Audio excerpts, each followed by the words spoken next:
kwa ajili ya kueleza jinsi Chauma inavyoendelea na jinsi Chauma ambavyo haiwezi kusaidia wananchi.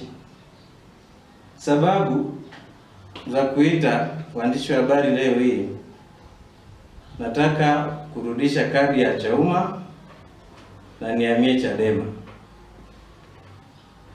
Kwa kuwa Chauma haiwezi kutatua matatizo ya wananchi na wanashirikiana na CCM moja kwa moja katika shughuli zao zote. Chama kimegeuzwa sehemu ya vipato vya viongozi wakuu wa chama.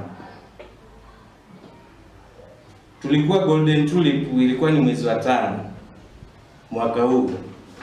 Tuliitwa makao makuu ya chama kwa ajili ya kuwapokea kina Salim Mwalimu na Kigaila. Jinsi walivyokuwa wanajinasibu kwamba wako G55, nafikiri mliona hizo taarifa.